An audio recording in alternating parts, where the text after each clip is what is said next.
Welcome to the channel. Presented by the Beeline Entertainment, LLC. Enjoy the show. People, what's good? Yo, check it out. Welcome to the Beeline ENT, LLC. What we got for you? First off, we got the Beeline Web Show on Tuesday nights, 9 p.m. Eastern Time, talking a little of everything. Then we got Straight Through the Ropes, STR, baby, Wrestle Talk, where we talk all things pro wrestling. Next up, we got the Show Off Show, that's right, the Beeline ENT Entertainment. And then on Sunday nights, we going live on the line with that group panel discussion. Check us out. Follow us on Facebook, Instagram, TikTok, you name it. Head on over to YouTube and subscribe. Also, pick up some merch. The Beeline ENT LLC. Let's go. People, check it out. We got something brand new coming to you. Hey, you want to laugh? Well, guess what? If you do, it's going to be a problem for you because this is the Last Laugh Challenge. That's right. Grab your crew and come on through and see who has the last laugh, last. You get it. Anyway, coming soon.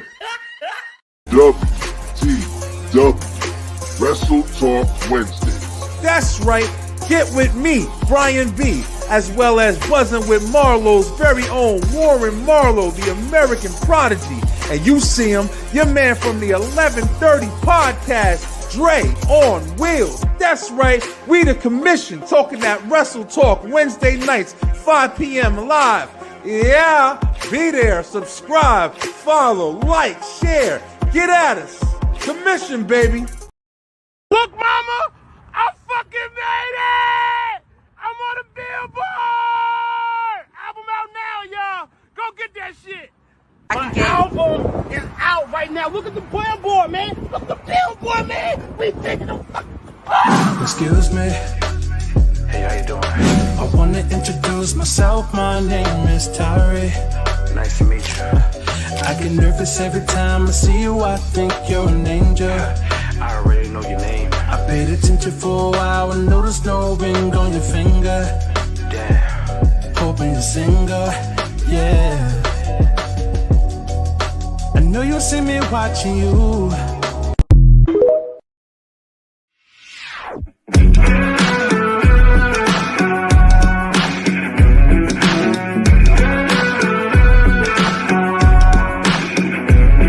can't tell me the deck is stacked. You can't whisper behind my back. You can't show me how the odds are up against me all day long. You can't stop me now. Can't stop me now. My feet have come too far for you. Get more W. That Gentlest energy drink mix that's going to power you through your gaming, content creation, whatever you're doing, is there for you. Enter that promo code BrianB, and get 10% off your order today. Get more W, get more power. Yes, you are, yes, you are, yes, you are the only one. 'Cause there's something special about you.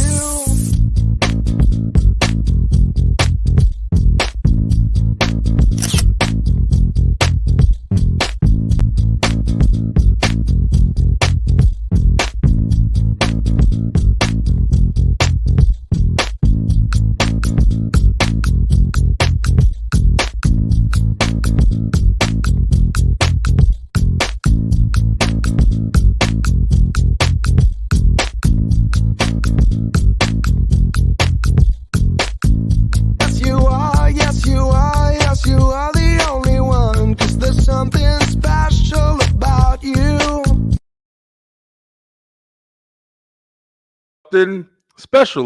Something special about you, apparently, because you watching Brian B on this TV or screen, whatever you want to call it. Check it out. This is Halloween. Oh no, wait a minute, that's not that. Well, we wish you a Merry Christmas. Not yet, but tomorrow is the day of Thanksgiving, baby. Happy Thanksgiving to all you guys out there Check it out. We on the line today, and it is straight through the ropes. STR. I know you guys have been seeing the promotion. I've been doing a lot of promoting because we got a whole new crew with us today, and pretty much almost all of them are here, except for one in the corner that's missing. But we got a new crew. We're going to introduce them. We got something going down this Saturday after Thanksgiving. You get all fat and bloated. You can't move anymore. So you're going to sit down. You're going to watch wrestling, Survivor Series predictions on the Beeline ENT today. Check it out. We got something else new. A new intro. Let's go.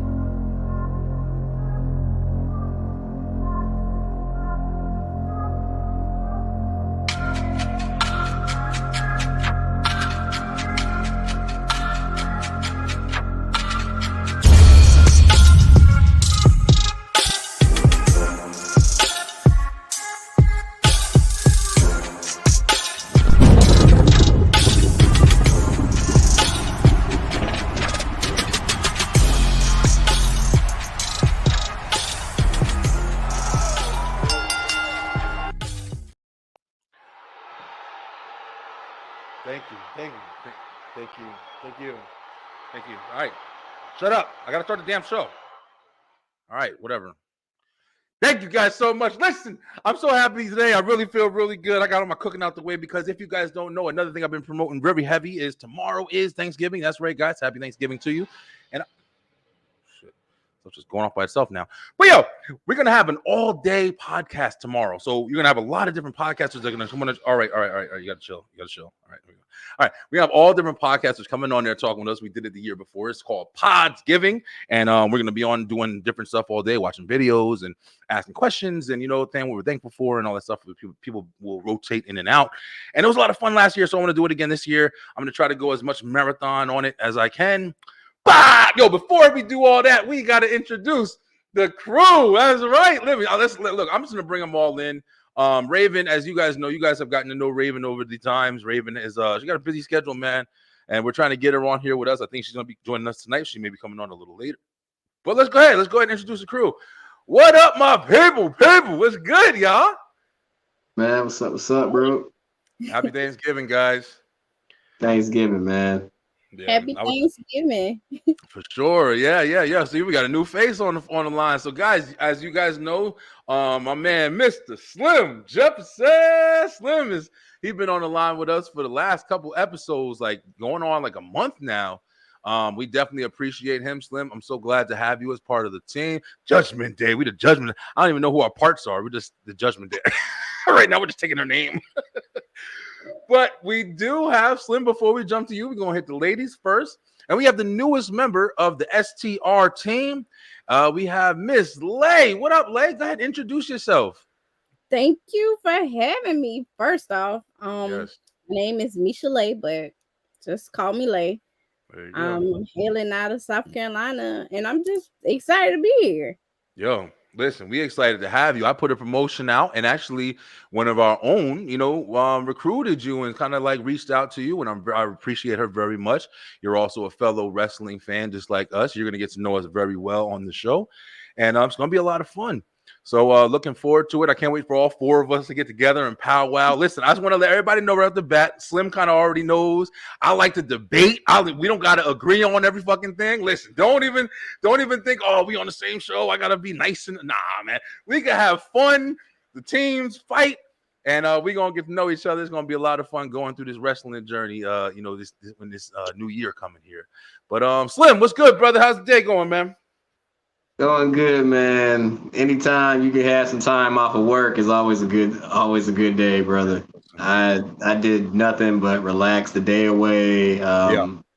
Rewatch some matches from Full Gear just to make sure I ain't missed nothing. Other than that, man, I'm blessed, bro. I'm just thankful. I'm thankful for everything, man. Thankful for my family. I'm thankful to be alive. I'm thankful for opportunities like this to talk wrestling with like-minded people. Yeah. And you're right. We only been rocking hard with each other for like a month, man. It's just been so natural. Yeah, for real. Yeah, you've been definitely a lot of fun. I'm really glad. One of the people that I've met this year that I really appreciate. And Lay, just to kind of bring you on and like kind of introduce you to the team, and not only the team, but what the Beeline Entertainment is, what I'm trying to do with this, yo. And it started out of nowhere because I was just starting a show to talk shit. And then like all of a sudden, like it just started layering and building. But yeah, I'm basically bringing this entertainment channel up as much as I can. I'm trying to recruit, and I'm trying to make entertainment, yo. And that's what we've been doing here this past year for sure. Like we've met some good and bad people along the way, but definitely made a lot of good connections. And this new year coming up, like I'm going full throttle. Like as you guys saw in the package that I got put together before every show, we have the Last Laugh Challenge that's coming up. It's got a lot of different people that are going to be involved with that. And if you're interested, and Beeline, I just want to share this with you guys as well. Like if you are interested in trying to become, on-screen personality or any of this stuff that we're doing, you see, we do the editing. It's a lot of different things that come all in this journey. So networking is definitely one of the biggest, and you never know where this shit can take you, man. I know somebody who literally was on a podcast doing this different things. This motherfucker was at WrestleMania in the damn balcony, knows different wrestlers and all. It's crazy, bro. Just getting in front of a camera and being yourself, especially if you got a good personality, take you anywhere, man. So definitely great to enjoy this experience. But yeah, we're gonna get into some wrestling later. I actually wanted to jump in with you. So where did your wrestling journey begin? Where did you start watching wrestling? It started with my dad. Like my grandfather was an avid wrestling watcher, but my dad really got me into it. He had the VHS tapes. I remember watching the old WrestleManias when they would pause and do the countdown to the next segment and stuff. But I would say I actually fell in love with wrestling when the whole third man NWO switch happened and Hulk Hogan revealed himself. Like I actually remember sitting next to my dad, like playing on the floor and looking up like, I know this ain't the man that tell me to say my prayers and eat my vitamins. Yep. Oh, you go way back then. Okay. Yes, way back. I am obsessed. That's awesome, yo. Yeah, I'm used to talking to people like, especially lately. Like we got a couple of people who've been watching it for a while. Like, even Slim been watching for a while. I've been watching for a long time. But you got a lot of people who kind of started watching it, around the time of like John Cena and all that. A lot of people now, really getting into that field that I meet, doing this, speaking with them. But it's crazy because, if you go back to that age where it was like, like you said, eat your vitamins, say your prayers, and Andre the Giant ripping the shirt off and scratching Hulk Hogan's chest. Listen, man, I remember all of that like it was yesterday, man. And you can really detail the progression, the changes and stuff like that within the product. And that's why I like talking to people like who really have that history and knowledge. But of course, also the newer people who are invested in the reasons why they got invested at the times they did as well. So really cool. Really cool. You started were you an NWO fan? When I was younger, no. But now that I'm older and I get it, yeah. Wear that shit every day. I love that dude. Yo, spray paint people's backs. So I was like, oh, these motherfuckers crazy. I got the NWO belt and I got like the NWO pump funks. Yeah. Yes. Yeah, I saw this Eddie Guerrero one I want, but I haven't been able to get it yet. It's him and the lowrider coming out. Oh, wow. I need it. Yeah. Yeah, I love those collector items and stuff like that. I wish I had the money to buy all of them, but as you can see, I collect movies. And that's been like the biggest thing I spend money on. But yeah, I love like, action figures, all of that shit. I would love to be able to do all of that. Then people must spend millions, man. You see those crazy wrestling action figure collections that them people be having, yo? Yeah. I know a lot of times they get them from like, garage sales and stuff like that, but that's just crazy. Next episode, I'm gonna have to show you my Hulk Hogan NWO, the little soft doll that you could press. And I got one of those. My dad brought me for Christmas. And I still got it. Like, and the voice box just went out like a few years ago. I took it with me to college and everything. Yeah, I took pristine care of that thing. I had Did you have one of those? Too, but I don't know where that one at. Slim, did you have one of those Wrestle Buddies? Remember the Wrestle Buddies when we was younger? Oh yeah, man. I had Sting and Hogan from what I can remember. Yeah. I probably had like, God, every action figure you could imagine. Yeah, Back a low key, wish I still had them now. They'd probably be worth some freaking money. I'm telling Uh, you. like Yeah. I remember like circling, like, this is gonna show my age for all the younger kids out there. I remember circling the Toys R Us book and telling my mom like I wanted the WWF or WCW ring with the action figures for Oh yeah. Christmas back in the day. Like, Yeah. Yeah, oh man, I remember having all of that stuff, man. I had the ring. I remember they had recalled the original. I don't know if it was original, but the blue WWE ring where you had it was blue and then the ropes was red, white, and blue, and you had the turnbuckles.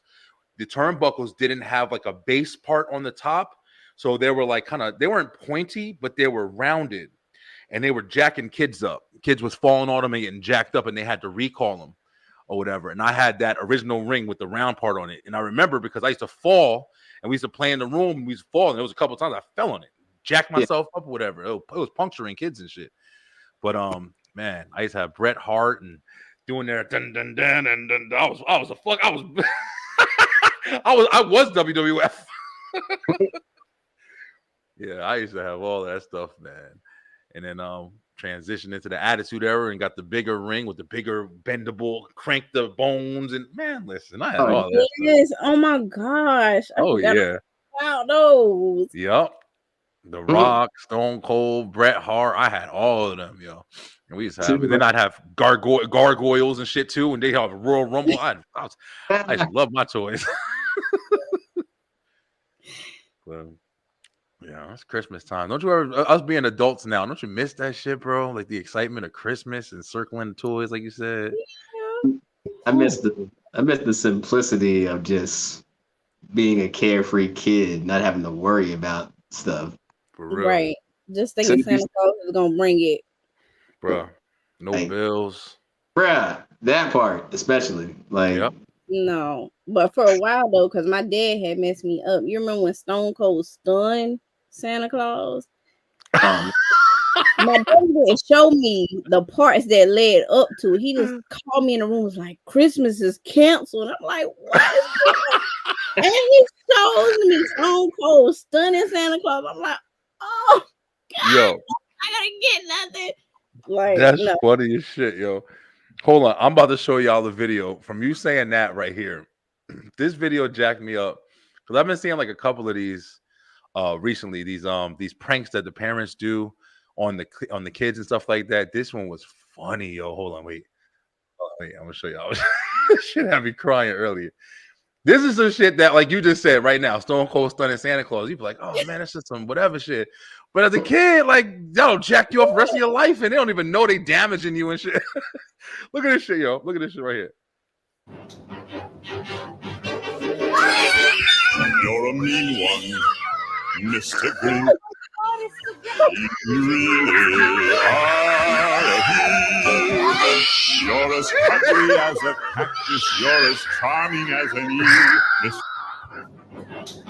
Yeah, my man smacked they traumatized. Smacked the balloon fucking character on the way out. They traumatized. Bro, them kids is finished, yo. They can never watch The Grinch with Jim Carrey, none of that shit. The rest of their life. Cartoon, none of it. Oh man, that shit was funny when I saw it. I was like, yo, I can't I would love to do some shit like that to my kids, but my kids don't care. They're probably just watching the game or something on their phone or whatever. They don't even care about none of that shit. Oh man. All right. Back to wrestling life. But happy holidays, everybody out there. Hope you guys, have a great time of the year. Hopefully everybody's doing good. I know food is expensive and everything. People probably not calling a lot of them family members this year that they don't like. Nah, fuck that. Leave them off. We don't got enough. Oh shit. All right, y'all. So we had, like you were saying, Slim. So we did just do the commissions talk. We do commission talk every Wednesday as well at 5:00 with Dre and Warren. And we were just talking on with me and Dre. We're talking about Full Gear. And Full Gear on AEW is the first pay-per-view that I watched from AEW, the first full pay-per-view that I've watched in entirety pretty much. And I gotta say, it was okay, man. It wasn't that bad. A lot of crazy ass moments, and gave me an introduction to AEW and kind of a little bit more understanding of what they represent. Lay, do you follow AEW as well? Semi, not that much though. We WWE, right? We ain't fucking with all that. Yeah. Lay gonna be on my team, team WWE. But Slim, what you think about it, bro? Was you feeling it? I liked it, man. Some matches more than others. Yeah. I mean, I know everybody's already talking about it. Swerve and Hangman Adam Page in that Texas Death Match, probably one of the wildest things I've seen in quite a while. Yeah. And I know I've said on your show, like, I'm not going to contradict myself. I'm not the biggest death match person, but I feel like it should be like a payoff to something. It shouldn't be just like the regular match. You know what I mean? Like, this was the culmination of, Hangman and Swerve's feud. And like, some of the shit they did, I've never seen before in a wrestling match. Like, we've seen barbed wire, but how they used it was crazy. I've never seen somebody staple a note to somebody's face. Never. I've never seen somebody take a pile driver bump on the railing. I've never seen somebody do a moonsault with a barbed wire chair onto somebody outside the ring. Like, it was wild. Yeah. That the ladder match for Ricky Starks and Big Bill, like all those teams, like that was crazy. Because Ricky Starks and Big Bill have only been a team for 2 months, and like they're killing it right now. I didn't know that. Oh, that's right. Yeah. Big Cass. For everybody who knows him as Big Cass, but yeah, Big Bill. They call him now in AEW. Check it out. Let me put this on real quick to show everybody. We're just gonna play a little bit of it, but this is some of the craziest shit I've seen. And like we said, we've been watching wrestling forever, and I understand the older versions and stuff like that of street fights and even ECW shit. Like, this trumped ECW shit in a way on some of it. Not New Jack. Well, in a way, because that was one move. This whole fucking thing was crazy. Check this out. I was loading for life. Let's try that again. That's a lot of blood. I mean, he's definitely this guy's out of his mind, yo. There's going to be stitches involved. Look at the smile. That's unhinged, bro. Bro, that's either drugged or this shit trumps ECW for me, yo. Look at the barbed wire chair. Well said, man, and that's what happens. It does amp you up a bit, and that's what we're witnessing. This is pure adrenaline at this point. Look at this shit. Hangman set head first to the barbed wire covered chair. You know what's crazy though? Like, even though I'm not like you said, Slim, I'm not a huge death match fan. I'm not into all the the light bulbs and all the crazy stuff, whatever that they do. But I'm not gonna lie and say that this shit is crazy entertaining. Like, it's like you're watching two people do this to each other, and you watch a regular wrestling match, which can be pretty gruesome, and they could do a lot of moves and do some crazy shit or whatever. But you ain't never seen nobody take a staple gun and first get stapled shit to their face. And then staple themselves. Like, oh, you just out of your what am I even watching at this point? I think it really just shows like the commitment of both of them to say, hey, we're gonna leave all this out there in the ring. Like, this is what we're gonna do. Like, this man poured glass on this man's back and did a 450 splash onto him. I've never seen that before in my life ever. And like, not trying to be funny, I'm gonna channel Jim Cornette for this. Like, how do you follow that? Like, they literally did everything but hit each other with the kitchen sink, and he hit this man with a center block and literally hung this man in honor of the ancestors. Like, this whole match was crazy from top to end. But another thing I want to say is shout out to Julia Hart for winning her first championship. Yeah. As somebody who has seen her go from the happy-go-lucky cheerleader with Griff Garrison and Brian Pillman Jr. to being the princess of the Black Throne to what she is now, like she has done amazing. And, she earned that shit. Shout out to Chris Statlander, amazing champion. Sky Blue as well. Like that was a really good triple threat match. That girl is fine, yo. Woo! I ain't have Bailey, boy. And but overall, man, I enjoyed the show. I think Will Ospreay signing with them is a big deal. I did want to talk about that real quick because when he came out, and I don't know, shit with AEW is weird. Like I said, this is my first time watching AEW, and when he came out, bro, like I couldn't tell if he was playing a character or if he was just straight up being arrogant. Because he kind of like came off like an asshole, but I don't know if he was playing it. It kind of seemed like it was legit. Because remember the beginning where he was just like, because the people they saw him and they wanted to see him and shit, and people were giving him love, like that's what it seemed like. And he over there started yelling at the crowd, "Calm down, baby, you bruff," or whatever the fuck he said, bluff. Said it was bruv, like how to say bro. Right?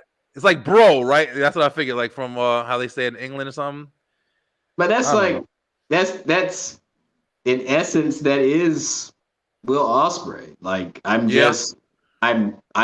better than you. I can put on the best show. I consider myself the best wrestler in the world for a reason. And it's a lot of people that argue like he really is. Like I'm telling you, if you ever get a chance, like look at his match with Kenny Omega at Wrestle Kingdom this past year.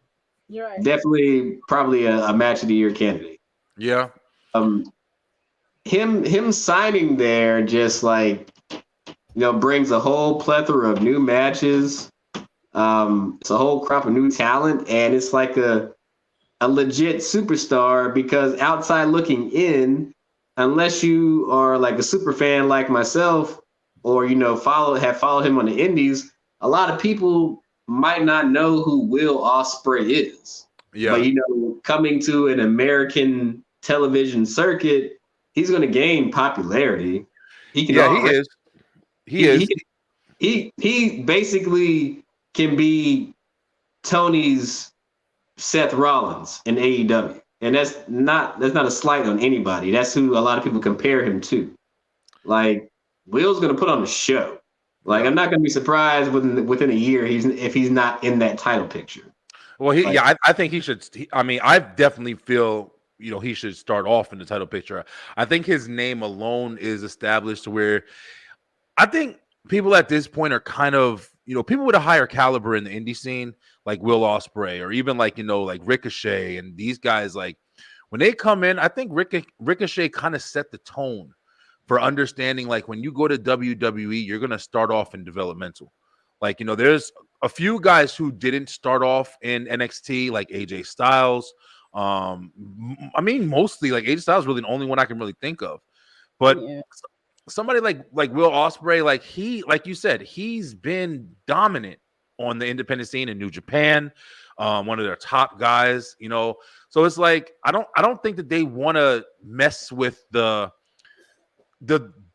lower, status that you're going to go into WWE with, and maybe money as well. I don't know, what Tony was offering them, but I definitely think that that's a factor for these guys. They don't want to go in and be like, yo, I'm not going to NXT. I should be fucking main eventing, WrestleMania. I'm Will Ospreay. You know what I'm saying? Like, and like you said, with legit point, like, just imagine Kenny Omega going over to WWE, which people don't remember, but he was in WWE and they didn't really utilize him at all.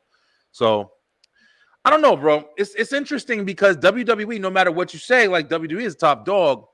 And, you definitely got a lot of other promotions, but no matter, they'll tell you themselves, like WWE is top dog. AEW is a nice, alternative, also competition. At least can be, presented as competition going forward. But I don't know, man. It's interesting. It's interesting, but we'll see what happens. I'm excited about it. I mean, it's more people to come in, have some good ass matches. That Swerve Strickland shit. That Swerve and Hangman. For somebody who ain't watched AEW, I saw the other matches on the card. They were all right. Some of these dudes I already know because I know John Moxley, I know Edge, I know Christian, I know Sting. But when I see these two guys, who I knew Swerve from NXT, but like I said, he built weight. He's bigger now, and he's going through shit like this.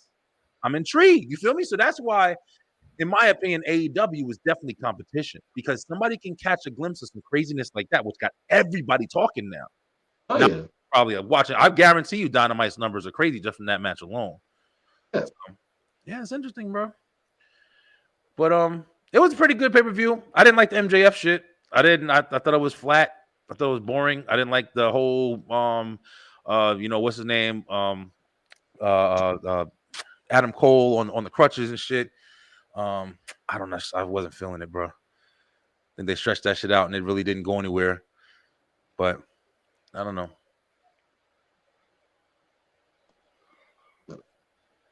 One second. You guys good? But well, we did talk about all right, yeah, I'm about to dip off. All right, well, we did have to talk about AEW a little bit because that was the first time I watched it. And Lay, you ever think you're gonna get into it? You're gonna try to I definitely want to see that match. I want to see that whole thing because it was wild, man. Crazy. Yeah, he wound up at the end. The finish was Swerve. I can't remember who put the chain. It was a long chain, and they wrapped it around the turnbuckle, and they hung this dude. Swerve hung Hangman Page, hung his ass, choked his ass out, and then he was out. And it counted it, and I believe they counted him out after that. Like a big boss man kind of hang. Oh no, not that one. Remember that shit? When they hung up for the fucking WWE used to be crazy. I'm in the bed. Not that shit. For real. Like, yo, you just remember that. That shit was crazy, yo. Oh man, he hung his ass. So, in your opinion, AEW competition wise, do you think it gives like that WCW Nitro feel yet, or not yet? Nowhere near. And not to hate either, but it's nowhere near the caliber yet to even entertain, like trying to be a problem for WWE. And like I said, I say this still using the word competition because I've heard other people who use a good describing word as alternative. It's an alternative. It's not competition as much, but it's alternative. And I can understand that, but I wouldn't say that and dismiss AEW as competition for W because they are. Because it only takes one thing, yo. It only takes one thing to hit the headlines and make people understand, like, wait a minute, why are we not checking this shit? It's crazy. I want to watch it. Even I've literally stated, like, I don't care about AEW on these shows. But now after seeing that match, and not just that match, but just, mainly that, though. Like, I literally, all right, Slim's back with us. There you go. You good, bro? My apologies, man. That was a work thing. Nah, no problem, bro. Yeah. I also know it's the holidays and everything like that. So I know, like, feel free if you guys got to go or anything like that. We're not going to go too long because I'm going to be up all fucking day tomorrow. So I'm going to go chill with my girl a little bit. My baby passed her little, she had a test. She went to go, she's trying to get a life insurance thing or whatever, and she passed it today. So she's been studying like crazy. So I'm very proud of her. But AEW definitely can be a problem, in the future. They're still new, they could definitely be a problem. Like you said, Will Ospreay just signed over there. It's going to bring some attention. They're definitely a problem, man. We're going to see what happens. I like the competition. I like, keeping it fresh. I like new faces. I want WWE to start branching out and building some new big names, and they definitely have the ability because there's a lot of people that they need to start bringing up a little more than just relying on the same old. But we'll see because there's a lot of shit happening. Speaking of WWE, let's go ahead and get in some of the meat and potatoes. Get meat and potatoes. Get it? Thanksgiving, baby. We'll be eating food. Y'all be fat tomorrow. But let's talk about this thing here we got going on. We also watch Raw. That's Survivor Series, baby. All right, guys. So we found out watching Raw this week that the 5th member of the men's team on Cody Rhodes' team there is going to be none other than the Viper. He's back, the Legend Killer, Randy Orton, baby. Randy. How was y'all feeling about that? Go ahead, Lay, start us off. How was y'all feeling when y'all saw the member was going to be Randy? Did you know, or was it a surprise? I seen some articles about it on Facebook, not gonna lie, and some of the groups I'm in. But it's just like I love Randy, but you know Randy can be dirty. So I don't know what to expect. Yeah. And Jay know it too because you saw his face. You saw how he was looking. He already know what time. Yeah, the It's Viper, always demon time when Randall is out. Definitely true. Slim, how you feel when you saw it was Randy? Man, I was gonna say about damn time, bro. Because I know he had a serious back surgery. I know he'd been waiting for a long time, and I think the question's been like, when would have been the right time to bring him back? Yeah. So, but I'm excited, man. It's a lot of stories. It's a lot of storylines that just with Randy alone. I mean, Jay was the one that the last person to fight Randy when the bloodline was still in its like just started getting red hot phase, and there's history with Cody. Randy's one of them people like it is whatever. I mean, Randy don't really even like Drew. He's had history with Drew. He's had history with so many people, man, because he's been there for the longest out of everybody right now. What I'm hoping is number one, that pop when his music hit is going to be insane. Yeah, pop's gonna be insane. Like I have a feeling like this will be the catalyst that will, I feel like they'll beat Judgment Day in the War Games match. Yeah. Oh, just jumping right in. You just jumping right into it. Okay. My bad, man. My bad. No, you good. But if that's how you, so you think do you think that they're gonna Cody's team is gonna win it? Yeah, and I'm gonna tell you. I'll tell you why. Okay. Because it's gonna go back into the same thing that we keep coming back to. I feel like Randy comes back. Hey, I'm your friend. Out of this, we won War Games, and right before the show ends, you're gonna get hit Cody with RKO, and that's Cody's feud. That's Cody's next feud right there, man. I know what you keep saying. We gotta have something to tide Cody over until we get him back to Roman. And you could probably stretch Cody and Randy. Yeah. Ain't nobody mad at that. Like the payoff for that. We got a lot of PLEs coming up after December overseas. Rumble coming up. Yeah. I mean, I can see it, man, but I'm excited, man. Like, especially like when you started dropping the hints, like we already knew, man. Yeah, definitely. I personally did not think that it was going to be Randy returning to enter the War Games match because of the fact he is coming off of a pretty bad injury. This was almost career ending. And also factoring in Randy is up there, bro. Like he's been wrestling for a while, just like Cena. Like, Randy's up there. He's not young no more. And him coming back, I definitely don't see him working no crazy full-time schedule. I definitely see him on some part-time shit. You'll probably see him a lot, but I don't think he's going to be in the ring like going crazy, especially even in War Games. He's going to be the last entrant. And like you just said, Slim, I have kind of a different opinion. I do agree with you that I think he's definitely going after Cody. But you already know my spiel.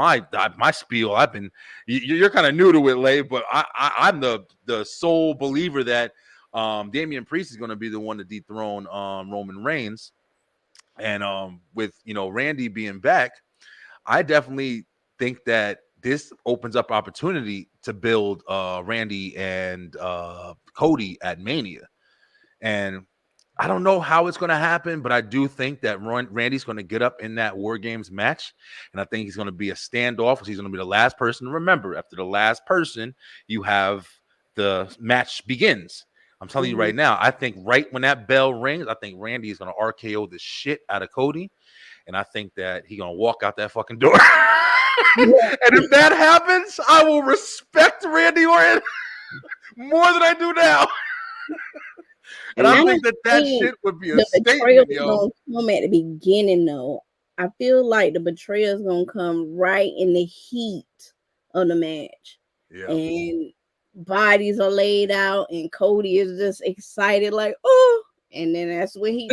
It's gonna be a wrap, man. I'm telling you, right? We all thought. Well, I'm glad everybody kind of agrees. Everybody I've talked to today has kind of agreed. We all think Randy going to do some heel shit. Because remember, yo, there's another good point. Like you said, Slim, they're kind of playing it in that direction. Because, like, you know, I didn't even notice Jay's face when he was saying. Because I was honestly waiting for the fucking music to hit, and I was surprised when it didn't hit because, you know, I thought he was definitely going to come out there.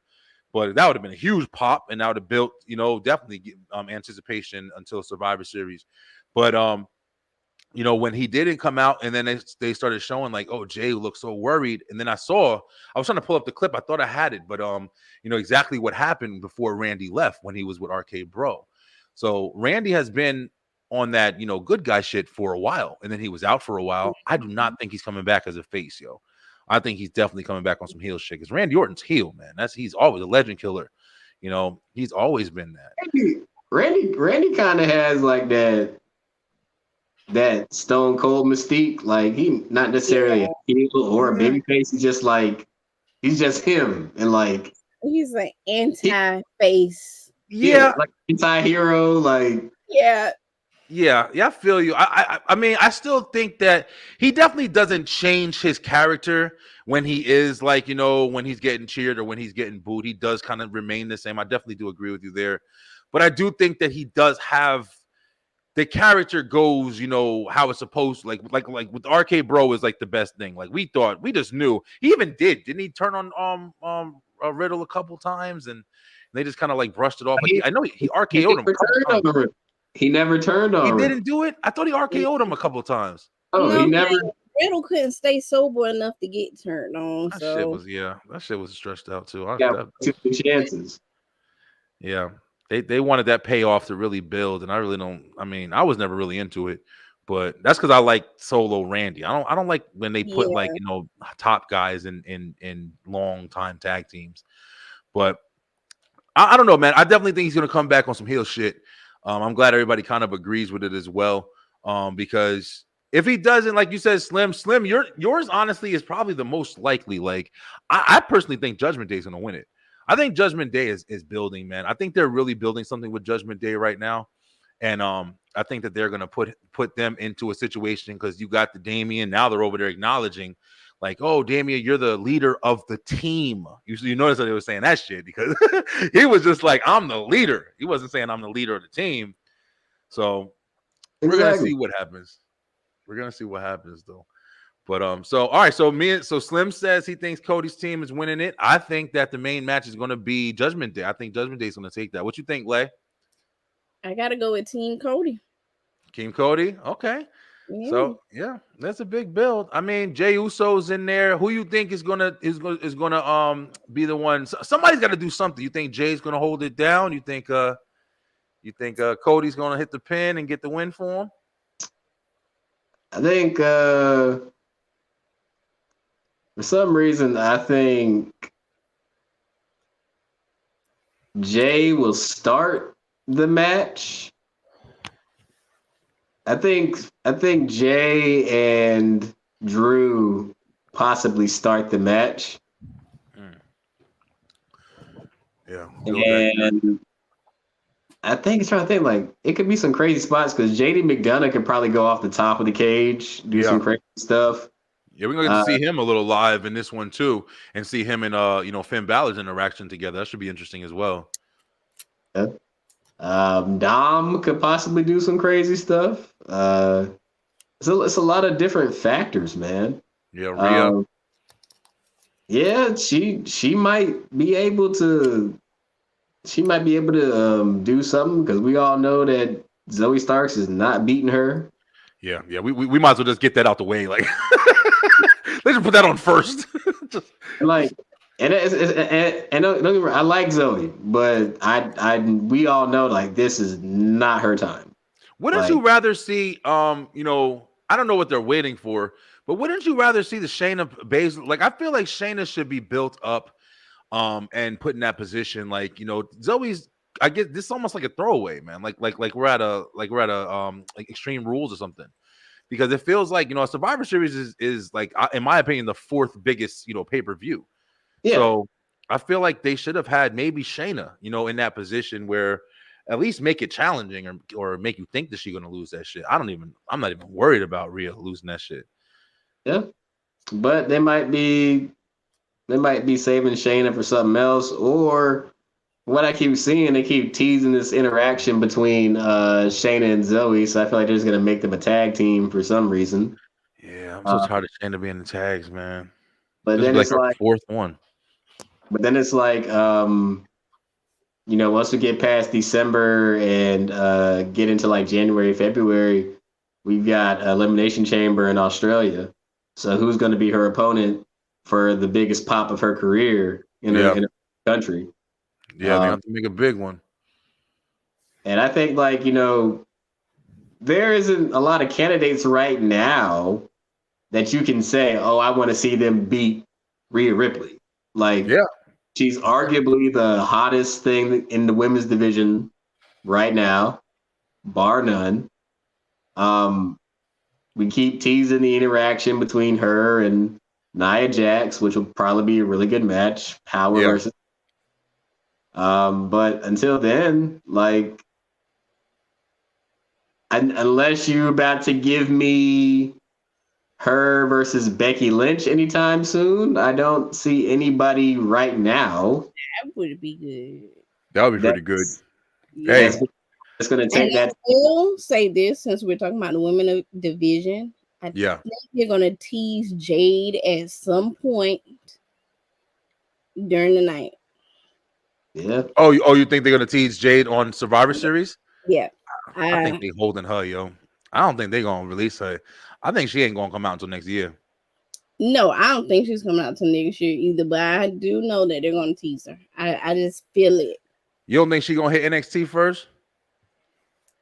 I don't think she has to necessarily go that route. Yeah. Because people are so excited. Like, when her teaser dropped, it was like one of the number one things on WWE social media at that time. And that's just off her look, isn't that crazy? Yeah. Like that shows you, just because it ain't because of her wrestling ability or anything. Like, it's just off her look. Like, she's in phenomenal shape. Pretty She's sure a they're beast-looking developing her, though. I'm pretty sure, like, behind the scenes they're working. Oh yeah, they're super. Remember how hard they worked Eva Marie trying to make her into something. But Jade is not an Eva Marie. I wouldn't compare her in any way. But they were trying to make her ass into like she was Becky Lynch or some shit. But that's why, I mean, I don't know if Jade is. I don't even think it's her time. Like you were saying, Slim. Everybody always, unfortunately, we always do look towards, the main three or the main four at this point, or the main five at this point. I guess we got Bailey, Becky, Charlotte, and then you have now Bianca and Rhea. And you do have some other, women in the division, but unfortunately, man, you keep throwing them in goofy tag teams. Piper Niven is another one who could be phenomenal, but they got her just, joking around and stuff like that. She's a really good wrestler. And I don't know. It's like they don't really take it. They kind of take it for granted because you got the big names. Time to build the stories out in the women's division. Very true. They just kind of throw them together, just like Zoe and Rhea right now. It's just like, boom, I see you. I'm going to fight you. There's no storyline or no, like when you were saying earlier about how Randy has a story with everyone on the War Games team that he's with. For real. So because we know that knowledge and that lore, we already are going in, our imaginations are running wild because it's like, oh God, is he gonna screw somebody or what's gonna take place? with the women's division, it's more, I wouldn't say cut and dry, but there's no imagination to it, or the story is just not there. Yo, Leigh, I want to take this time to say, yo, welcome to the team. Yo, I kind of like you give us some good perspectives, and yeah, so I'm very, very glad that Ray brought you in with us. I wish Raven was here, man. Raven Yeah. it's like she's really. Shout out to Raven, man. We love you, Ray. But like, we got to get you back on the show, baby. Like, yo, I mean, you bringing people in with us, but you ain't here. Like, we got to get you back, Yeah, man. she just left me out here with the boys. I'm just you gonna be chilling here. like China here. You killing it. You killing it, yo. I mean, if this was an audition, you passed with flying colors. I'll tell you right now. But I'm like, you holding it down with me and Slim right now, and yeah, I appreciate you. We love having three. Like me and Slim did the show last week with just me and him, and it's always cool. Like, you know, we can still talk, but it's always better with that third perspective. You know what I mean? Like, you get them three people, just like right now. You both are like, yo, y'all, you crazy. Judgment Day ain't winning that shit, and I'm like Judgment Day. So it's like it allows difference. Yeah. But I think you're absolutely right. I think the women's division needs to build more. You don't just need a damn battle royal to decide the damn number one contender. Build a story, man. Have a reason why. That's what I was saying with Shayna. Like, I wish Shayna was like, you know, going to get built up or whatever, and then go in there and, you know, do something, especially on a Survivor Series. It's definitely something big. Yeah. What up, John? How you doing, brother? Happy Thanksgiving to you, brother, man.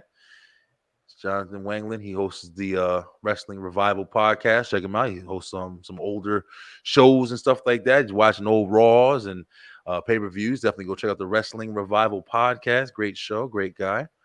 But yeah, I mean, we'll see. You know, that's a throw. Like Slim was saying, we all know that, you know, everybody got Rhea in the room. Let's just quickly. Ain't no question. Everybody got Rhea. Yeah, I don't think we ain't sliding away from Rhea. But no hate to Zoe Stark, but she ain't ready. She ain't ready for all that. But all right, so we got let's see what else we got. We got a couple of matches we're gonna kind of just bang through, and then we're gonna get to some more conversation here about what's next. This is another match that I feel like if there is a what's it called? A pre-show, I think this is definitely gonna be on it. We got Carlito versus Santos Escobar, which to me, this one is pretty interesting because I'm not gonna lie to you.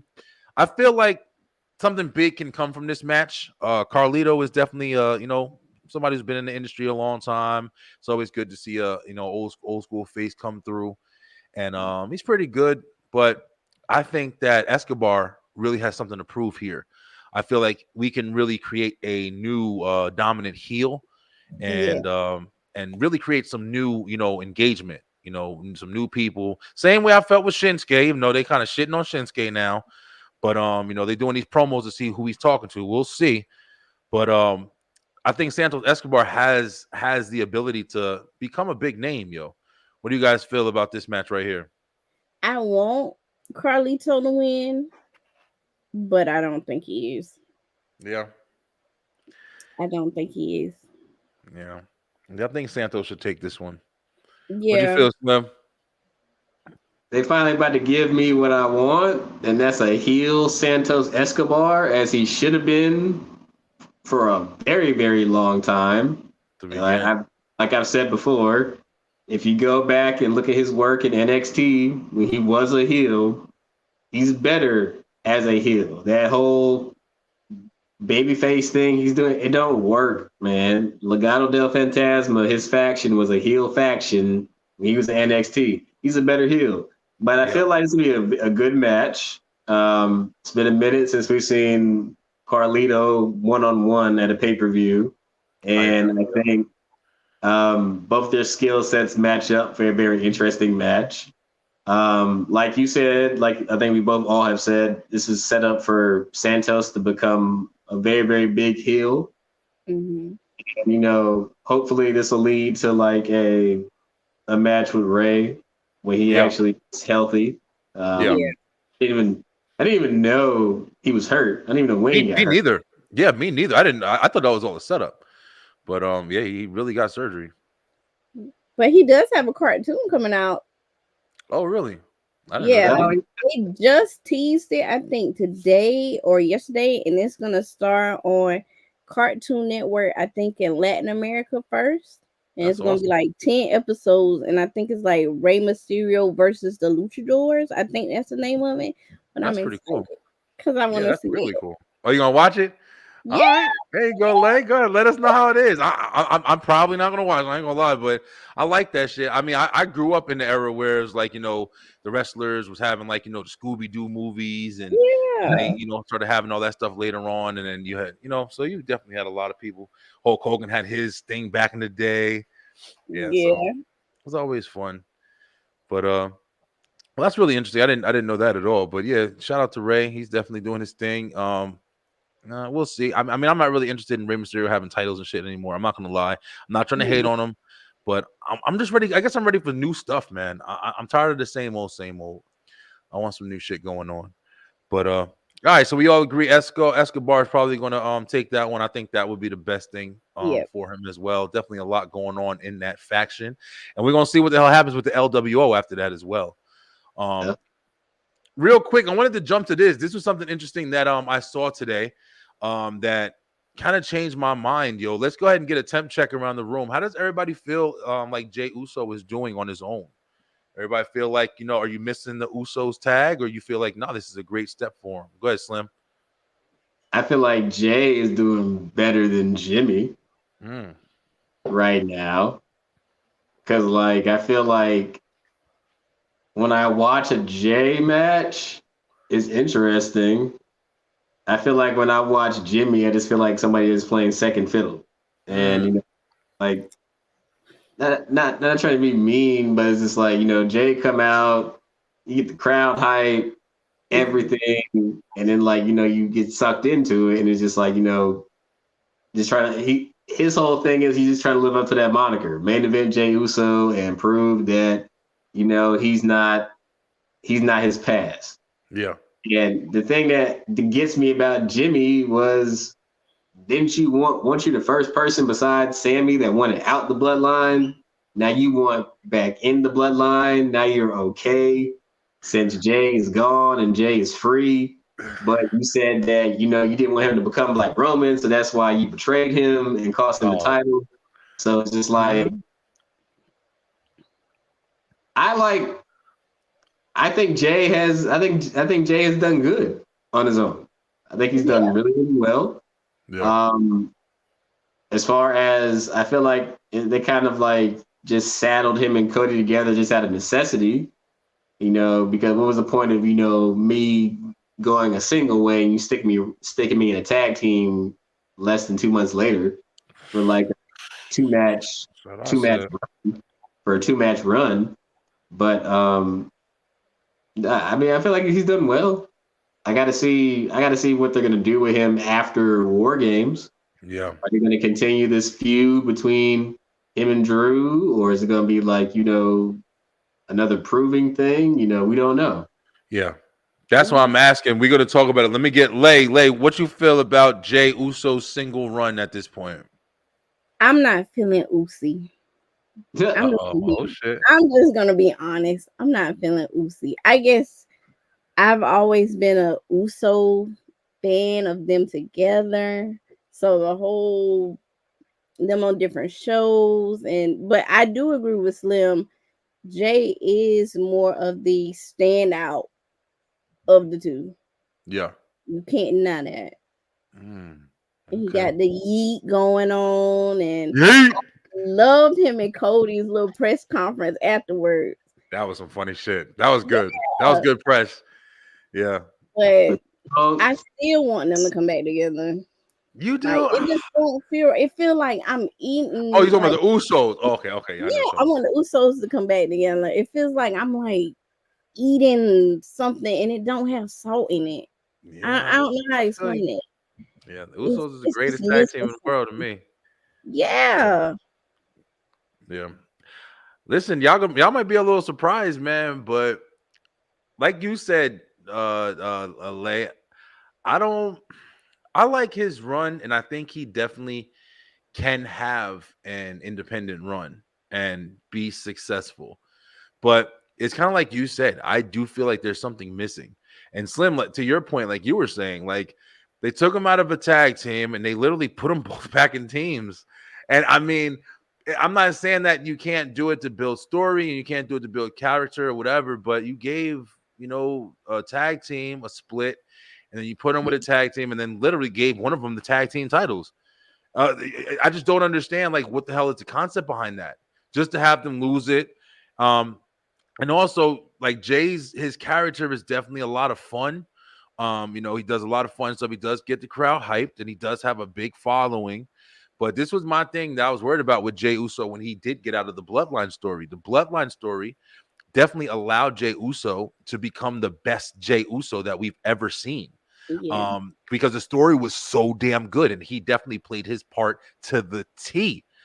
But the only thing with shit like that is when it is over, you're left with, were you the best, or was the story the best with you in it?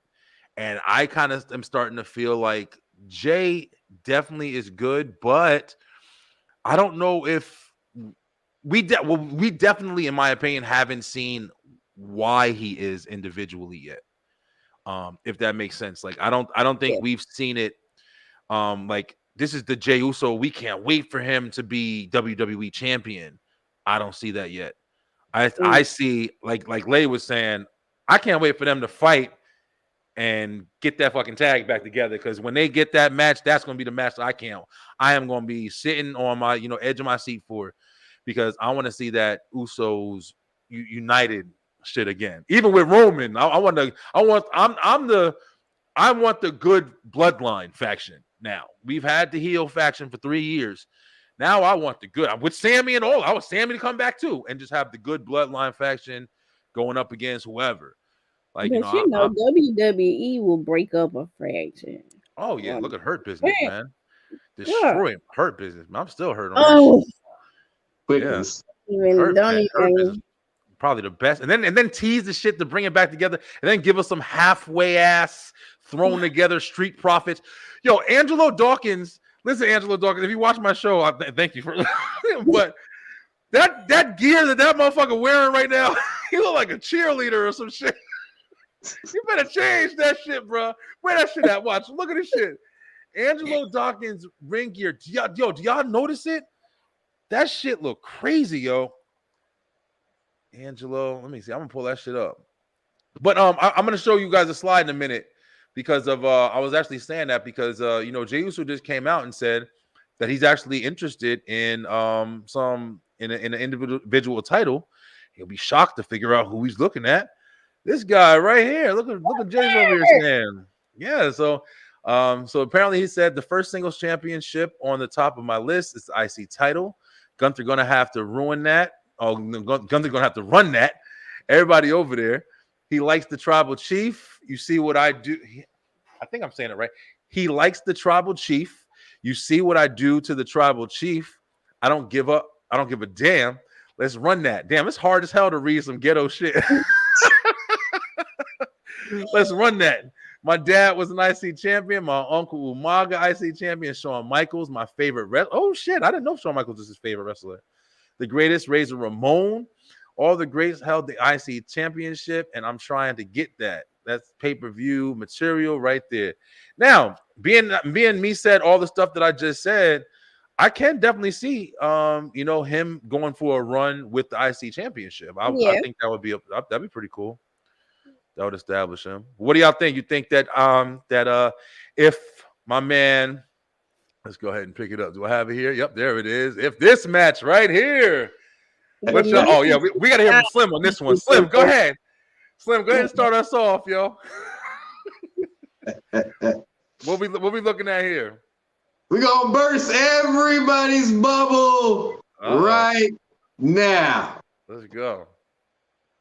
The Miz beats Gunther on Saturday.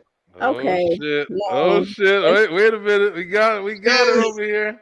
Gunther on Saturday and proves he is the longest or the greatest Intercontinental Champion ever. Babyface Miz is truly over. The crowd's behind him. Nobody would expect it. And, this back and forth between him, like Gunther doesn't respect him. If anything, it'll probably come down to a thing where you got to knock him out to beat him. Because I can see Miz somehow, by some way, getting this win. He's already shown on Monday he's willing to do anything. And Gunther, you don't take him seriously. And since you don't take him upset, and you know how you piss a lot of people off, let the Miz fucking win. Yeah. Because he gets a lot of unnecessary hate. A lot of unnecessary hate. And he gets it over here. He gets it over here. Yeah. Man, give the man anything, he makes it entertaining.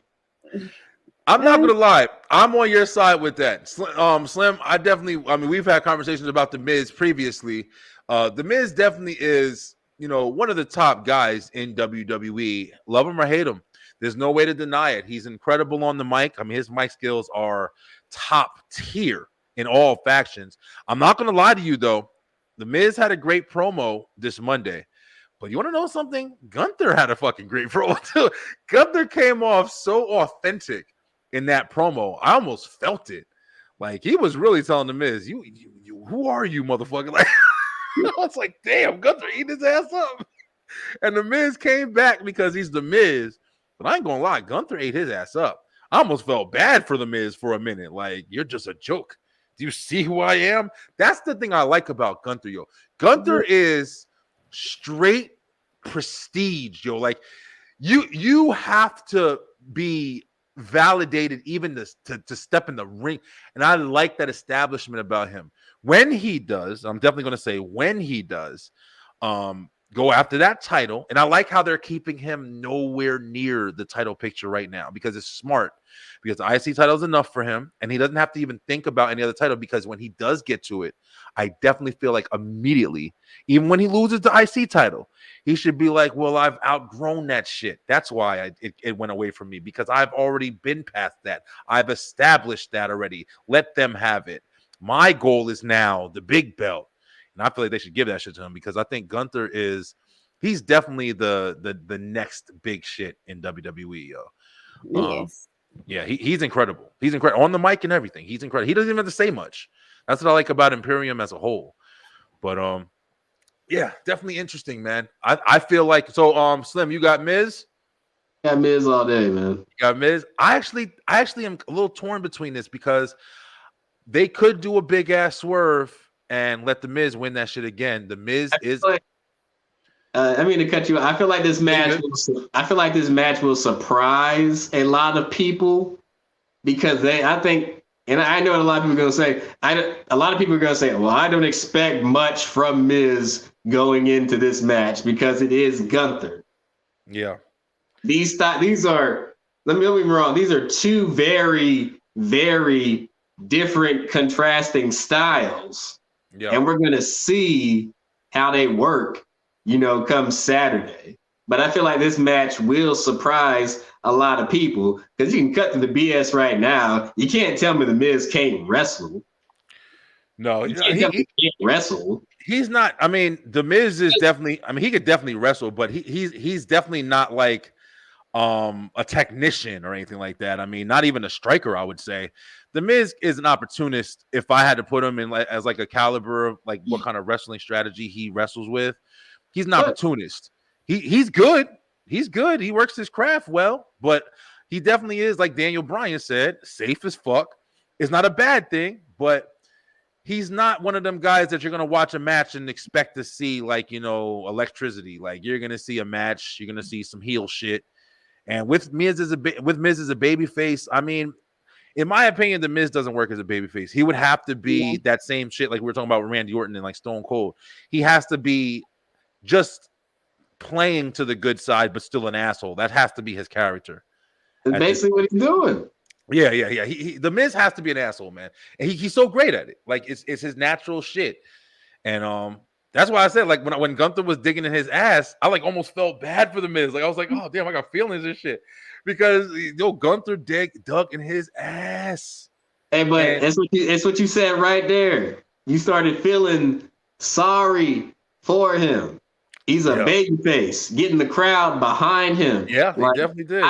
like, like I like Gunther, but it's like, god damn. It's like I kind of want Miz to kick his ass, Yeah. But do you think that any of that is coming because Gunther is on this undefeated streak of you know how it is when you get somebody who's just like unbeaten, and it's not on the Roman Reigns shit either. It's not because anybody's helping him. This motherfucker's just beating. He's just beating every fucking body like by himself. Great matches too, respectable matches. But do you think a little bit might be towards like, damn, who the fuck is going to beat him? Like, who's next? You know what I'm saying? Get the comment. Sorry, guys. Yeah, I mean, sometimes, it's like we said, sometimes you just kind of What up, Dre? be guilty of booking yourself into a corner. Yeah. But like, like who's next? Like, look at the whole experiment we did with Goldberg. Like, who's next? Like, Yeah. No pun intended. Say it again, Lay. I said no pun intended. No pun intended. This is the greatest Texas two-step in getting the Miz as a face again. Yeah. I mean, it definitely is getting him over. Also giving him the recognition of the Miz is definitely, like I've said it on this show, if not the greatest Intercontinental Champion that there has been. There's no doubt about it. I ain't gonna lie. He's definitely, if not the greatest, he's definitely brought a lot of acknowledgement to that title and also held that title and in an ability to raise it up. And he made it a clear point. And I said it, I think the last time, but my boy, OG Miz, that Miz when he was with the Miz Taraj and Maurice and he had the little shit and slick back, that was OG Miz, bro. You hated that motherfucker, but he was entertaining as hell, man. Yeah. Miz has been great, but it is so wild that he has been there 20 years. Bro, the Miz and Randy Orton is like the two longest people that's in WWE right now. It's crazy, bro. Years. 20 years, kids. 20 years. Lay, what you feel? I know, did you have the same kind of feeling? You think Miz is going to beat Gunther? No. No, not at all? Lay's like, I ain't doing that shit. No. You ain't talking me into that shit. You're not. I don't care. I'm not feeling sorry for the Miz, and it ain't even nothing personal. I just like Gunther. He's just so precise and, like you said, like pristine. It's almost a regal type. Yeah, that's a great comparison. Yeah, imperial. He's just regal. It's like, okay, I'm the technician of this. Like, yeah, and I absolutely. just. Well, I'm biased anyway because I like heels. So. Oh man, me too. Heels yeah, too. I'm fucking heels. You love heels. Yeah, heels will have the most fun, man. Did y'all see? I was just talking on commission. Did y'all see? Let me see what Will said. Miz has to beat Gunther to further Gunther forward because his gimmick will get bored.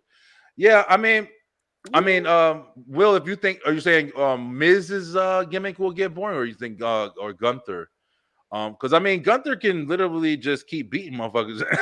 Like, no matter if you're boring or not, if you beat everybody, you the shit. I mean, it's just what it is. Like, you got to take away your you got to give an L, to stop that. But I do what the Miz was saying when he was like, yeah, Gunther, you're boring. In my opinion, I disagree because I think, like I was saying, like Gunther got on there and had some great mic skills. Like, he didn't stutter, he didn't stammer, and he came off legit. Like, it wasn't like he was reading a script. It's like he was looking at the Miz like, who the fuck you think you are? I felt the shit. I was like, damn, he's fucking Miz up right now. And the Miz, like I said before, is nice on them, if not one of the nicest in the industry on the mic, man. Up there with MJF, all of that shit. Gunther's, because look at the talent he's faced, and instead of clean matches, there's always something that led to him winning. I mean, Gunther has beaten these dudes on his own, man. Gable, I mean, I think there's been maybe a couple of interferences, but for the most part, all the wins he's had. Yeah, Gunther's had that match with him and Sheamus, him and Drew and Sheamus. Gunther's pretty much held it down on his own. He hasn't really relied on Imperium too much to kind of do that whole Roman Reigns shit. But nope, his only clean match has been his first IC title. Woo, I don't know, bro. We might have to go back and rewatch some shit there because I'm really pretty sure that Gunther's had a lot of clean wins. Bronson Reed. I mean, nobody really helped. I mean, that I can remember. I mean, I could be wrong, but I'd have to go back and check that out. Will knows the shit though. I know. I'll be checking his shit out. So I'm going to maybe do a little research on that. I was also trying to find Angelo Dawkins ring attire. I can't find that shit. That motherfucker look like a cheerleader, yo. No hate, Angelo. We like a cheerleader, my dude. The gold ass cheerleader competition pants. But all right, let's go ahead and check it out, guys. We got a couple more. One big one that I do want to talk about because this is something that I'm interested in. We'll see what happens with Jay and Gunther if he is, the next in line. If Miz does not get the job done against Gunther, that'll be interesting.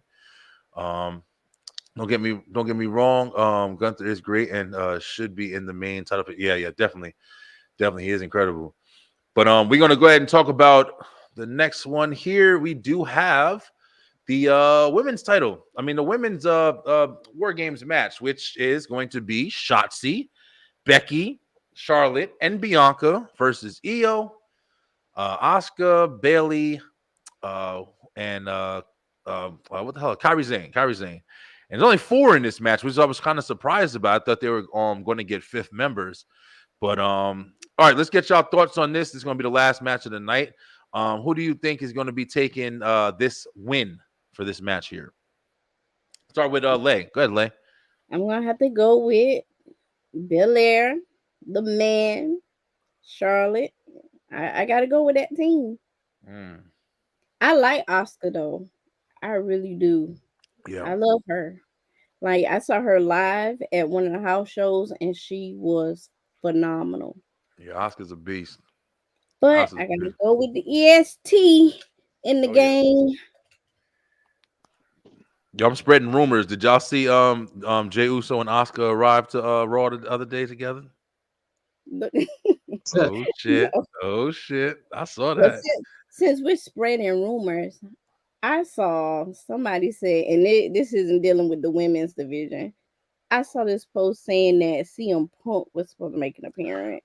Oh, listen, that was going to be the last thing I talked about. I got a clip for it today. We're going to talk about that. Ahead of myself. No, you okay? It's all right. We definitely going to talk about it a little bit. I mean, we ain't going to talk about a whole lot because let's see what Will said. This is the issue. It would have to be Damage Control because they've added Asuka, and it would be too early for Damage Control to boot Bailey, but it's coming. We're going to talk about it. I'm about to definitely get on that topic right there. I'm going to tell you exactly what I feel like is going to happen.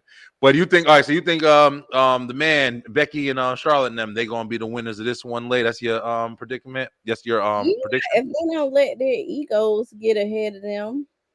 Good point. Becky Lynch can be a little, and Charlotte too. She can act like her daddy when she want to. Oh yeah, that's a good point. That's a good point right there. She can act, and you seen how Rick did the 4 Horsemen. So I wouldn't put nothing past Charlotte because she got her daddy in her.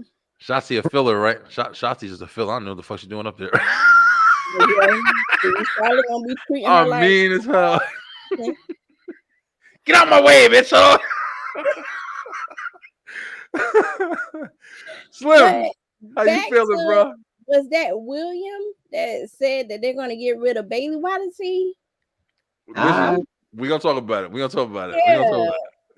Go ahead, Slim. What you feel? I think it's a bit opposite. I got Damage Control winning this. I think if Dakota was healthy, it would be 5-on-5. But I think he's still coming back from a knee injury. That's why she's not in it. But I got Damage Control winning it. I think Kairi Sane will do a crazy top of the cage spot for some reason. Either her or Io. One of them was going off the top of the cage. Yeah, you know that. If not tonight, they are going to turn on Bailey sooner rather than later, and I'm here for it. But I got damage control in this. Yeah, for some reason, I feel like, you know, something's not going to mesh with Bianca, Charlotte, and Becky on a team for some reason. And I agree with you. I feel like, no disrespect, Shotzi's just there. Yeah, she's just there, bro. Oh, She's just there in the industry, and I'm not trying to hate on her, but to be honest. Let me see what Some Will said real quick. The thing you don't want to go over rehashed feuds. That is why between Charlotte, Becky, and Bianca, you don't want that to happen because it's a recycled story. Yeah, it's definitely a recycled story. yeah. And he said, however, keep in mind this is the majority of the women's roster in SmackDown. But remember, Bianca can still join the faction with Lashley and the Street Profits. And we need, yeah, but remember, they just went up and got old girl. What's her name? From uh, Hustle, Loyal, and Floyd. What the fuck? Hustle, loyalty, and respect. That's John Cena shit. Right? Oh gosh. What is their name? What the Hit hell was Row, old girl? Yeah, for Hit Row. What was Babs Bunny? What the fuck was her name? B-Fab. B-Fab. You said- That's like 70 names and shit. Okay, B-Fab. They just had her jumping on that. Hell no, said immediately. Hell no, B-Fab, and I just can't see that. She hasn't even been in a pro. She hasn't. Yeah, she gonna be like a manager or some shit. Where Shotzi is just there. You all saying the same shit. Yo. All right, but you think okay, so that's an interesting point too as well, Slim. Now let me tell y'all what I feel is gonna happen. I feel like they building this, and I think this would be my best outcome of the match. I also have Charlotte and them going over on this. I think this is gonna be the perfect opportunity where they're definitely gonna turn on Bailey, yo. And the fact that there's 4 of them leaves Bailey as the odd one out inside the cage with the 3 women after they lose. I think that they're definitely going to flip on her. I think Charlotte and them is going to fucking pin them, and then they're going to leave the ring, and then they're going to flip on Bailey like, yeah, blah, blah, it's okay. And Bailey's going to be all in the hole. No, don't worry about it because she's already rocking that shit, and she's going to be trying to hug them. And then I think Kyrie just going bam, bam, bam, bam, bam, bam, and they all going to fuck her up, and EO going to fuck her up. But guess what? This is going to be the big spot. Fucking Charlotte and Becky going to run back in that shit and help Bailey. And I think that's what's going to bring in the 3 horsewomen. And like I said, man, I've said this shit a couple times. I'm just waiting for that. The 3 horsewomen character. I want the 4th. I hope Sasha's already talking about coming back. We're gonna see what happens.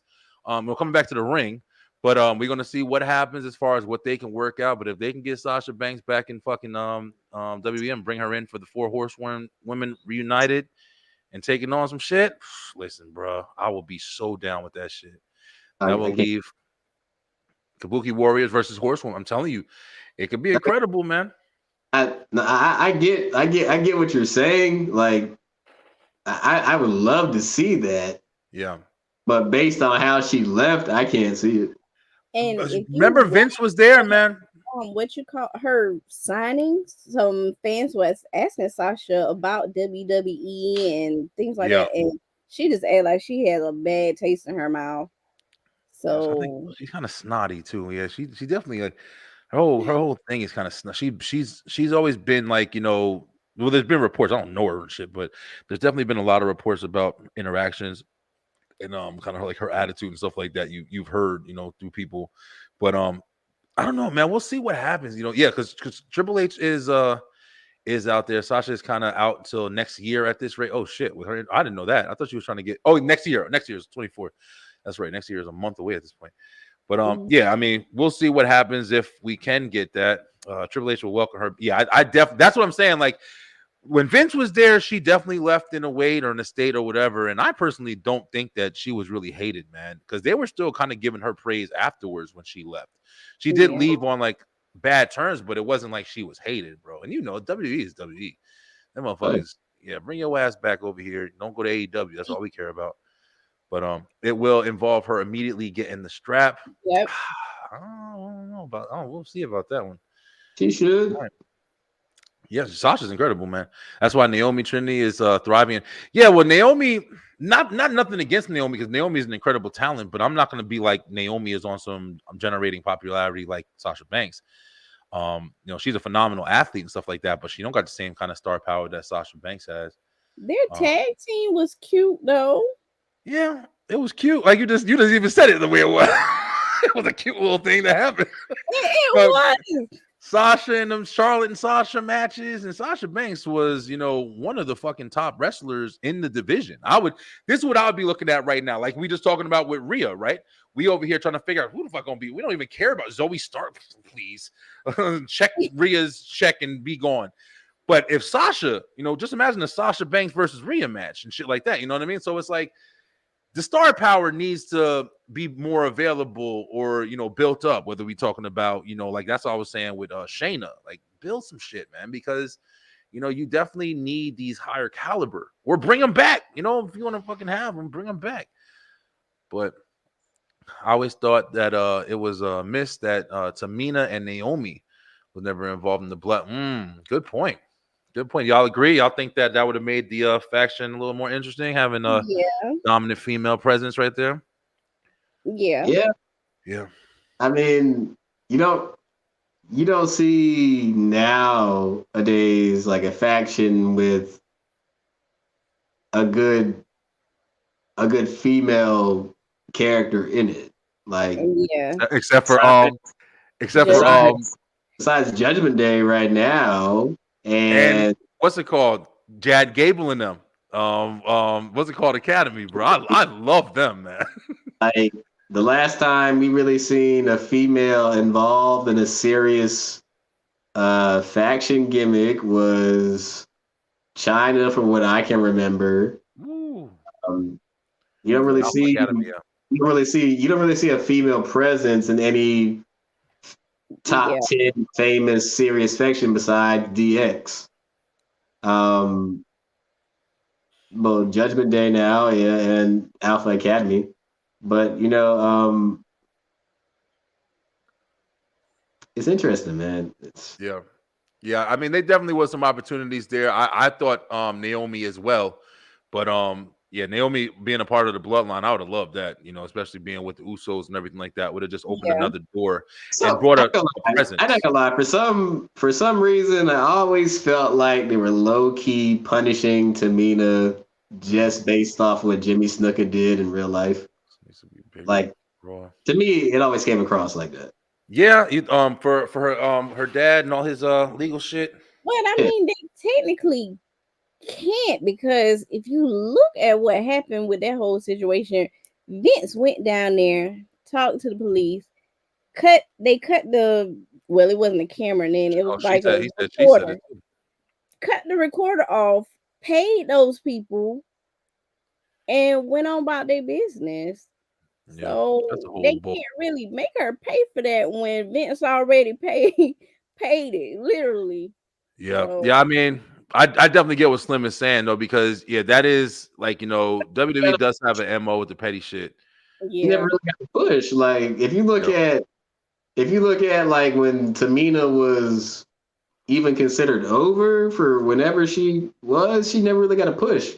She was I can never remember seeing Tamina in a title picture ever. And I think that she was around during the Divas Championship era. Yeah, she came out with the Usos. She came out. I'm pretty sure that was the first time she came out. It was the Usos and it was Tamina, and they were rocking together. And then I don't think she ever really, like you said, I don't know if it was politics or whatever, but Tamina has only had one tag team title run. Yeah, that she won with Dana Brooke, I think, or whatever, that short-lived tag team. Or no, Natalia. Yeah, that's right, Natalia. And to be honest, I feel like if you were going to put a female in the bloodline, I would have done everything to put Nia Jax in the bloodline. Yes. She's already a heel. She's already a heel, and everybody on the freaking internet hates her. She would have fit perfect. And she gives that dominant woman aura like Rhea Ripley or China. I don't know. You ain't feeling that, Will? Why not, Will? Nia Jax, a lot of people got a bad taste in their mouth. I mean, I personally wouldn't have minded that if Nia Jax was in the bloodline. I mean, I think it would have been overkill because Nia Jax would be fucking men up. Who else you gonna put there? If I was to see anybody, my pick would have been Naomi.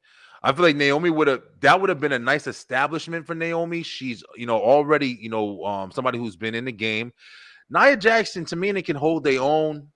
They have been in it for a while. Nia Jax can stay in it just where she is and just continue. But I think Naomi, it would have built her. It would have put her with the Usos, because at one point she was kind of rocking with the Usos for a little bit, and then it kind of didn't really go nowhere. But I feel like in the bloodline, she could have came in and just kind of standing to the side where Paul Heyman was and just riding with her husband. Like even now, it would still be an effective picture, because having her and Jimmy on Jimmy's new Joker run and shit, I feel like that would establish him more with the independent role. So, I mean, you definitely breaking a tag team up, you have to give them something, especially as dominant as the Usos. The Usos are two, if not the greatest tag team of all time. You need something to establish them. Not another group, but a manager is always the best, in my opinion. If you got the right woman or the right manager, whether it be up, look at fucking Roman, bro. Look at Roman. It took Paul Heyman to stand by Roman's side and make this motherfucker acknowledged as the best at this point or whatever. Because before that, he was just a floating fucking tool that WWE was trying to get over. And no hate, but that's really what it was.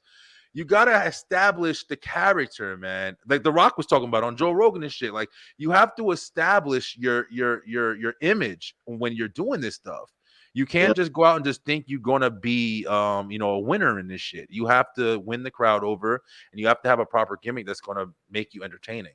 So I don't know, bro. We're gonna see. I mean, these are really good predictions. I actually had a lot of fun on this show. Like you guys, I love this three people shit. It really does work a lot better. But listen, guys, I don't want to hold you guys up. Will over here blowing these comments up. Yo, Will, I really appreciate it. Thanks for watching tonight, brother. Look at her latest matches. She's Nia Jax. We hear it, man.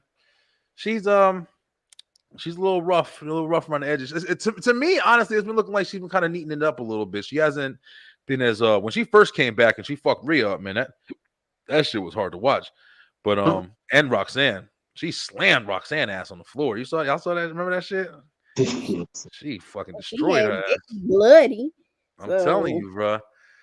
Yeah, she destroyed her ass. If anything in the bloodline, she would just be similar to China. Yeah, she definitely be so. Paul Heyman has shown Roman how to use everything to get to where he is. It's why Raven, CM Punk, Brock Lesnar, and successful. Yo, listen, bro. Even more than that, Paul Heyman go all the way back to fucking Mark Callows, bro. Like the Undertaker. Yeah. Paul Heyman is a legend. Dangerous Alliance. Oh man, Paul Heyman is a fucking legend. Paulie Dangerous with the big ass brick cell phone. Remember that shit? I don't know how small he used to be too. Wasn't it crazy that Paul Heyman gained all that weight? He used to be small, bro, with that same stupid little haircut or whatever. But yo, listen, team. If he ain't headlining the Hall of Fame this year, it's a crime, bro. It's crazy. Yeah. Paul Heyman, he's definitely. Somebody else said something else. There was a couple of people that haven't been in the Hall of. Maybe we'll do a segment. We'll put together a segment. Hey, listen, you guys are more than welcome. Like I said, man, put something together. If you guys want to talk about something on the show, have a segment or something, put something together. That would be a nice thing, like a Hall of Fame segment. Who you guys feel like your top 5 would be that ain't in it yet, or something like that. See if we match up. Also, we wanted to jump in and just real quick, because we're about to be out Beeline. I know it's Thanksgiving night and everything. People got to cook and shit. But so CM Punk. Apparently, this was what I read about the CM Punk thing. Which I don't know if it's true or not, but this is what I heard. They were saying that the reason why they introduced Randy Orton last night the way that they did and didn't just let it be a surprise is because they didn't want to get to Chicago and have people anticipating CM Punk. And then it's Randy Orton, and people were kind of like on some, oh man, we thought it was going to be CM Punk shit. So that's what I heard today. I don't know if it's real, but does anybody in the room think that there is going to be an appearance from Punk, yo? I don't know. I'll believe it when I see it. Yeah. Right. Not fully knocking it out. I read was saying that they teased Randy Orton, but it's actually going to be CM Punk that comes out in Randy Orton's place. And I was like, come on now. Yeah, that seems like a bit of a stretch. I don't think they would ever do that shit. There's definitely a lot more story to tell with Randy Orton. If CM Punk did come out, I mean, I don't think it would be in any kind of I'm gonna be in the war game shit. I think it would be just on like I'm coming on the stage shit or whatever and saying something or whatever. God. And then I maybe just, I don't know. I feel like, man, like after everything that happened in AEW, like like I said, I believe it when I see it. Like, are we like? Because the question is, like, once we get past like the massive pop in Chicago, what are we Yeah, doing after that? that's it. That's if that happened. I've said this shit a lot of times on here too. If that happened, in WWE, the like everybody talks about that pop in Chicago. Let me tell you something, yo. I've said this a lot of times. That pop could have been that pop could have been anywhere times 3 if nobody would have known his ass was coming out and it was in WWE. And I'm talking about at any time. I mean, remember that pop The Rock got when he was on SmackDown and shit the other time? And people were like, what the? Nobody knew The Rock was there. And but then if CM Punk, when all that time when it was hot, when everybody was chanting CM Punk all the time, when it was if CM Punk would have just popped out of pay-per-view, whatever, and nobody was expecting it or knew it was going to happen, man, that motherfucker's pop would have been it would have blew the roof off, yo. The pop in Chicago was incredible, but it's Chicago, and you knew he was going to be there. But just a pop-up appearance on WWE without like acknowledgement of the shit, listen, bro, I think that would have been one of the craziest pops, if not the biggest pop of all time. So Yeah, we'll never know. We'll never know, unfortunately, I'm because gonna of have that to pop. go with William though when he said CM Punk number too many bridges. Yeah. He really has. He a draw though, man. That's He at the end of the is day, that's all that matters, yo. He a draw. true. He has WWE down with problematic. the devil to get a check. So you're right. Yeah, he definitely problematic, but I mean, I don't know, bro. Like we'll see what happens. I mean, it's definitely I don't think that WWE would turn that shit. So so I mean, Hogan still pops up on WWE every now and then and shit though. he went for a little while after the whole racist stuff or whatever, but I'm not gonna lie, it wasn't like I didn't not want to see Hulk Hogan anymore. Like I still love when Hulk Hogan pops up. Most of them motherfuckers was racist and shit back in the day. And I'm not saying it's right, but I'm just saying like they still, motherfuckers I grew up watching, and I still got love for them. I know they talk they shit in they little, so do I. But I mean, CM Punk has potential to come back into the industry. It wouldn't be as big as that Chicago because he's already made a comeback, but it would still be pretty big if it comes back to WWE. Even if it's not Chicago, it don't always got to just be Chicago, man. Just him just showing up in a WWE arena again, and you think that there's a potential for a match or something, that's a big deal to a lot of people. Okay. Question. If off chance CM Punk comes back, who do you see him fighting? What kind of storylines do you see Seth? WWE build? Self freaking Rollins? Immediately, yeah. Yeah. What do you feel, I Slim? feel like that. I think they already have like a history, and Yeah, they already got beef. you can see it. Yeah. Seth talks a lot of shit if you pay attention to it. He doesn't do it like really. He doesn't hide it, but it doesn't get like a lot of press. Seth talks a lot of shit. He gets into it with a lot of different people. You got it. Will Ospreay, definitely CM Punk, Riddle. Seth gets into it with a lot of fucking people on Twitter. Until Paul Heyman calmed down, talking about Will Ospreay. Yeah, we'll see, guys. Listen, man, this actually has been one of the more fun straight through the ropes that we've had in a while. Ray, we really appreciate you. Ray, we need you up in the building. I know it's Thanksgiving, but Ray, yeah, we really got to get you on the screen here with us, man, filling in this corner. But I actually had a really good time with you guys tonight. I really hope that you guys have an amazing Thanksgiving tomorrow, and spend some time with your family, enjoy y'all time off. And next week we're definitely going to have another one to review what happened on Survivor Series and to what's going forward next. Hopefully our predictions are right. But anything in closing, guys? No, I'm just happy to be here. I had so much fun tonight. Like I really did. Yeah, Lay, you did a great job, yo. We really appreciate you. Thank you so much for your first time coming on. Is this your first time on the show, or have you done a show previously?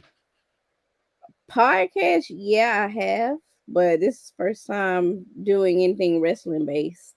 Oh, okay, yeah, you did an amazing job. You definitely are talkative. You definitely got involved in all the topics we had. So yeah, we definitely appreciate you and welcome to the team, yo. Big welcome to the team.